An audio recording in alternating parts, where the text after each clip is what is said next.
Crime ಕಾರ್ನರ್ಗೆ ಸ್ವಾಗತ. ನಾನು ಉಮರ್ ಫಾರೂಕ್. ಶಿವಮೊಗ್ಗದಲ್ಲಿ ಮತ್ತೊಮ್ಮೆ ನೆತ್ತರು ಹರಿದಿದೆ. ಮೊಬೈಲ್ ಅಂಗಡಿಗೆ ನುಗ್ಗಿ ಕಿಡಿಗೇಡಿಗಳು ಚಾಕು ಇರಿತ ನಡೆಸಿರುವ ಘಟನೆ ನಿನ್ನೆ ಸೋಮವಾರ ಸಂಜೆ ನಡೆದಿದೆ.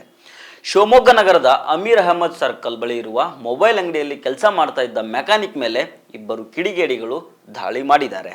ಇಲ್ಲಿ ಚಾಕು ಇರಿತಕ್ಕೆ ಒಳಗಾದ ವ್ಯಕ್ತಿಯನ್ನ ಸೈಯದ್ ಬರ್ಕತ್ ಅಂತ ಗುರುತಿಸಲಾಗಿದೆ. ಇವರಿಗೆ ವಯಸ್ಸು 32 ವರ್ಷ. ಈ ಸ್ಟೋರಿ ಬಗ್ಗೆ ಡೀಟೇಲ್ ಆಗಿ ನೋಡೋಣ. ಆದರೆ ಅದಕ್ಕೂ ಮೊದಲು ನೀವಿನ್ನೂ ನಮ್ಮ ಚಾನಲನ್ನು ಸಬ್ಸ್ಕ್ರೈಬ್ ಮಾಡಿಲ್ಲ ಅಂದರೆ ದಯವಿಟ್ಟು ಸಬ್ಸ್ಕ್ರೈಬ್ ಮಾಡಿಕೊಳ್ಳಿ. ಹಾಗೆ ಈ ವಿಡಿಯೋವನ್ನು ಕಡೆ ತನಕ ಮಿಸ್ ಮಾಡದೆ ನೋಡಿ.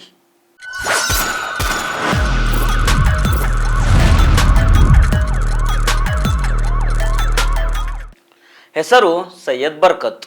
ಇವರು ಅಮೀರ್ ಅಹಮದ್ ಸರ್ಕಲ್ ಬಳಿಯ ಒಂದು ಮೊಬೈಲ್ ಅಂಗಡಿಯಲ್ಲಿ ಮೆಕ್ಯಾನಿಕ್ ಆಗಿ ಕೆಲಸ ಮಾಡ್ತಾ ಇರ್ತಾರೆ.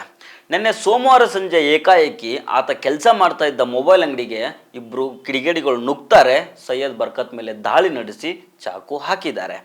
ಈ ದಾಳಿಯಲ್ಲಿ ಸೈಯದ್ ಬರ್ಕತ್ನ ಎದೆ, ಹೊಟ್ಟೆ, ಪಕ್ಕೆ ಮತ್ತು ಕೈಗೆ ಚಾಕುವನ್ನು ಇರಿಲಾಗಿದೆ. ಈ ಸಂದರ್ಭದಲ್ಲಿ ಯಾರೋ ಚಾಕು ಇರಿತವನ್ನು ತಡೆಯೋದಕ್ಕೆ ಹೋಗಿದ್ರಂತೆ. ಆಗ ಅವರ ಕೈ ಬೆರಳುಗಳಿಗೂ ಗಾಯಗಳಾಗಿದ್ದಾವಂತೆ. ಒಂದು ಸಿಟಿಯ ಪ್ರೈಮ್ ಸ್ಪಾಟ್ನಲ್ಲಿ ಇಂತಹದೊಂದು ಅಟ್ಯಾಕ್ ನಡೆದಿರೋದು ಆ ಸಿಟಿಯ ಜನರಲ್ಲಿ ಸಹಜವಾಗಿಯೇ ಭಯ ಹುಟ್ಟಿಸಿರುತ್ತೆ. ಅಟ್ಯಾಕ್ ಆದಮೇಲೆ ಗಾಯಾಳು ಸೈಯದ್ ಬರ್ಕತ್ನನ್ನು ಇಮ್ಮಿಡಿಯೇಟ್ ಆಗಿ ಶಿವಮೊಗ್ಗದ ಒಂದು ಖಾಸಗಿ ಹಾಸ್ಪಿಟಲ್ಗೆ ಅಡ್ಮಿಟ್ ಮಾಡಿದ್ದಾರೆ. ಹೀಗಾಗಿ ಸದ್ಯ ಸೈಯದ್ ಬರ್ಕತ್ ಪ್ರಾಣಾಪಾಯದಿಂದ ಪಾರಾಗಿದ್ದಾನೆ. ಪೊಲೀಸ್ ಮೂಲಗಳ ಪ್ರಕಾರ ಇದೊಂದು 2 ರೌಡಿ ಗುಂಪುಗಳ ನಡುವೆ ಇದ್ದ ತಿಕ್ಕಾಟವೇ ಕಾರಣ ಅಂತ ಗೊತ್ತಾಗಿದೆ. ಹಳೆ ವೈಷಮ್ಯಕ್ಕೆ ಬರ್ಕತ್ ಮೇಲೆ ಚಾಕು ಇರಿಯಲಾಗಿದೆ ಅಂತ ಹೇಳಲಾಗ್ತಾ ಇದೆ. ಇನ್ನು ಘಟನಾ ಸ್ಥಳಕ್ಕೆ ದೊಡ್ಡಪೇಟೆ ಪೊಲೀಸರು ಆಗಮಿಸಿ ಪರಿಶೀಲನೆಯನ್ನು ನಡೆಸಿದ್ದಾರೆ. ಘಟನೆ ಕುರಿತು ಈಗ ಗಾಯಗೊಂಡಿರೋ ಸೈಯದ್ ಬರ್ಕತ್ ಅವರ ಸಹೋದರ ಸೈಯದ್ ಅಜೀಜ್ ಮಾತನಾಡಿದ್ದಾರೆ. ಇವರೇ ಅಂತೆ ಅಂಗಡಿ ಮಾಲೀಕರು. ಅಣ್ಣನ ಅಂಗಡಿಯಲ್ಲೇ ತಮ್ಮ ಸೈಯದ್ ಬರ್ಕತ್ತು ಮೆಕ್ಯಾನಿಕ್ ಆಗಿ ಕೆಲಸ ಮಾಡ್ತಾ ಇದ್ದಂತೆ. ಈಗ ಯಾವ ಕಾರಣಕ್ಕೆ ಅಟ್ಯಾಕ್ ನಡೆದಿದೆ ಅನ್ನೋದು ಅವರ ಅಣ್ಣನಿಗೂ ಮಾಹಿತಿ ಇಲ್ಲ. ಸದ್ಯ ಚಾಕು ಏಟು ತಿಂದಿರೋ ಸೈಯದ್ ಬರ್ಕತ್ತು ಆರೋಗ್ಯವಾಗಿದ್ದಾರೆ. ದೊಡ್ಡಪೇಟೆ ಪೊಲೀಸರು ಪ್ರಕರಣದ ಬಗ್ಗೆ ತನಿಖೆಯನ್ನು ನಡೆಸ್ತಾ ಇದ್ದಾರೆ. ಇತ್ತೀಚೆಗೆ ಶಿವಮೊಗ್ಗದಲ್ಲಿ ಒಂದು ಡಬಲ್ ಮರ್ಡರ್ ನಡೆದಿತ್ತು. ಅದಕ್ಕೂ ಮೊದಲು ನಶೆಯಲ್ಲಿ ಇಬ್ಬರು ಯುವಕರು ತಮ್ಮ ಭಾವನಿಗೇನೆ ಚಾಕು ಹಾಕಿ ಬಿಟ್ಟಿದ್ರು.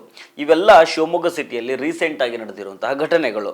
ಆದರೆ ಇಂತಹ ಘಟನೆಗಳು ಪದೇ ಪದೇ ಯಾಕೆ ನಡೀತಾವೆ ಅನ್ನೋದನ್ನು ಅಲ್ಲಿನ ನಾಗರಿಕರು ಪರಾಮರ್ಶೆ ಮಾಡ್ಕೊಳ್ಬೇಕು. ಪೊಲೀಸ್ ವ್ಯವಸ್ಥೆ ಸರಿ ಇಲ್ವಾ, ಅಥವಾ ಪೊಲೀಸರ ಕೈಗೂ ಸಿಗದಷ್ಟು ಅಲ್ಲಿನ ಕೆಲ ಹುಡುಗರು ಹಾದಿಯನ್ನು ತಪ್ಪಿದ್ದಾರ?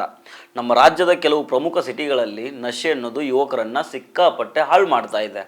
ಆ ಪೈಕಿ ಶಿವಮೊಗ್ಗ ಕೂಡ ಒಂದು. ನಶೆಯನ್ನು ಕಂಪ್ಲೀಟಾಗಿ ಬಂದ್ ಮಾಡಿದರೆ ಇಂತಹ ಘಟನೆಗಳಾಗೋದು ನಿಲ್ಬೋದು. ಸೊ ಫ್ರೆಂಡ್ಸ್, ಇದು ಇವತ್ತಿನ ಕ್ರೈಮ್ ಕಾರ್ನರ್. ಮತ್ತೆ ಭೇಟಿ ಆಗ್ತಿರೋಣ. ನಮಸ್ಕಾರ.